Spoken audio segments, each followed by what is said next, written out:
Bodybuilding advances through its rivalries. Let's take a look at some rivalry incidents which made bodybuilding look much like WWE. Number 5. Steve Reeves vs. Reg Park. Many of the iconic rivalries in bodybuilding revolve around the Olympia. Considering its status as the most prestigious event in the sport, with $650,000 awarded to the top 3 finishers in 2020, this makes sense. Still, a competitive landscape did exist before the inaugural Mr. Olympia contest was held in 1965.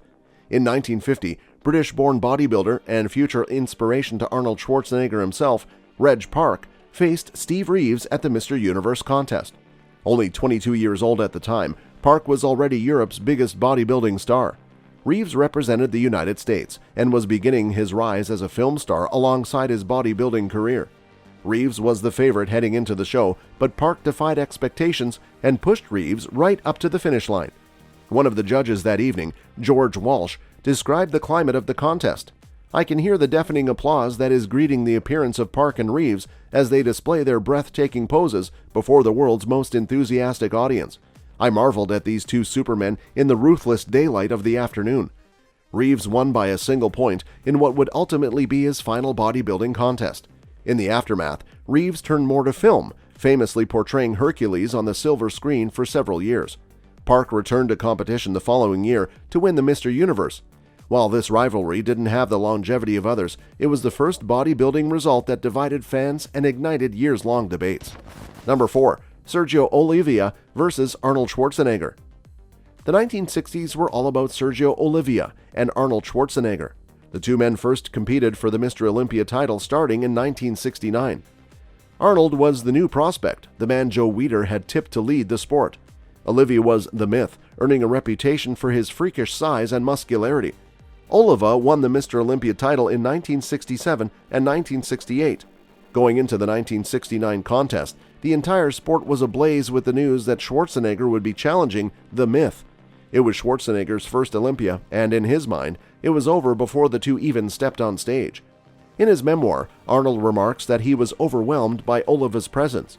Backstage, Olivia pumped up in a large butcher's coat to hide his muscularity. Right before the contest, he stripped to unshroud his physique, and in doing so, overwhelmed Schwarzenegger. In their head-to-head, Olivia bested the Austrian oak in points 4-3. This marked the only Olympia defeat Schwarzenegger would suffer in his professional career. Arnold returned bigger and leaner the following year and took Sergio's Olympia crown.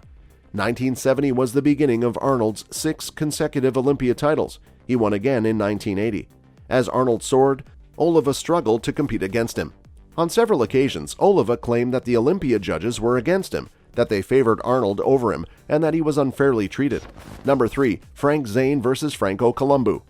Following Schwarzenegger's departure from competition in 1975, a new rivalry emerged between Arnold's lifelong friend FRANCO COLUMBU and physique icon Frank Zane.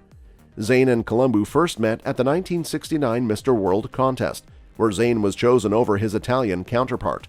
Thus set in motion a fierce rivalry which spanned Mr. Universe contests, Mr. World contests, and of course, the Mr. Olympia show. The first two came to a head at the Olympia in 1974, where COLUMBU finished ahead of Zane to win the under 200 pounds category. In 1975, COLUMBU won again, where Zane finished in 4th. Bodybuilding aficionados know that the 1975 Olympia was the contest featured in the seminal documentary film Pumping Iron. Zane was originally involved in the project, but disillusioned with the attention given to Schwarzenegger, withdrew from the production and decided to train away from Gold's Gym. Zane showed up smoother on stage than in 1974 and fell well behind his rivals. So disappointed was Zane in his conditioning and resulting placement that he even considered retiring from the sport. Instead, he decided to return the following year and in his best ever condition. 1976 was the pinnacle of Zane's years-long battle against the Italian. Schwarzenegger's retirement had opened up a lane for a new champion in the sport. Frank and Franco were nearly indistinguishable from one another when they stepped on stage at the Olympia. COLUMBU won by half a point, one of the closest results in the history of the contest. Zane spent the next year training as a man possessed. Sadly, fate intervened to steal Zane's attempt at redemption. In 1977, COLUMBU competed in the inaugural World's Strongest Man competition, where he broke his leg in a freak accident.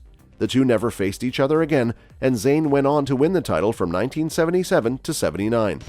Number 2. Mike Mentzer versus Arnold Schwarzenegger. Mike Mentzer and Arnold Schwarzenegger is perhaps the shortest rivalry, but undoubtedly one of the most explosive. The two men only met once in competition at the infamous 1980 Mr. Olympia, where Arnold returned to bodybuilding after a 5-year hiatus. More than that, Arnold returned to the stage and shocked the sport by somehow winning the competition outright. Whether or not Arnold deserved to win his 7th Olympia in 1980, and there were plenty of people who thought he should not have, his abrupt reappearance ruffled multiple feathers. Enter Mike Mentzer. Heading into the 1980 Olympia, Mentzer was the expected favorite. The year prior, he had won the heavyweight division but lost the overall title to Frank Zane. 1980 was supposed to be his year, but Arnold's presence and his legendary mind games swept the crown away. Mentzer was enraged. During the press conference, Mentzer attempted to physically attack Arnold following several derogatory comments by the Austrian Oak. Mentzer was incensed that Arnold won. He retired from the sport and never competed again. Number 1. Lee Haney versus Reg Gaspari versus Lee LABRADA. Lee Haney and his successor Dorian Yates helped advance bodybuilding into the proverbial mass monster era. Haney won the Mr. Olympia 8 times, Yates 6 times. Both men were challenged at various points in their tenure. Yates was pushed to the final line at several points by Sean Ray. Haney, though, had both Reg Gaspari and Lee LABRADA to contend with. Gaspari knew he couldn't match Haney when it came to mass. Instead, he set his focus on conditioning, and in doing so, changed the sport forever. In 1986, Gaspari competed at the Pro World Championship with striated glutes. Striations occur when body fat is so low that the muscle fibers are visible, and no one had brought such extraordinary conditioning to the stage before. Gaspari attempted to overthrow Haney with extreme leanness. While he never defeated Haney at the Olympia, he finished in second place 3 times from 1986 to 88. He ushered a new standard of presentation into the sport that continues today. But what about Lee LABRADA? He overtook Gaspari as the heir apparent to Haney in 1989 and 1990. Like Gaspari, LABRADA knew that conditioning rather than bulk was his key to defeating Haney. In 1989 and 1990, LABRADA ran Haney extremely close to the finish line at the Olympia. How close? In 1990, LABRADA was ahead of Haney at prejudging before losing at the night event.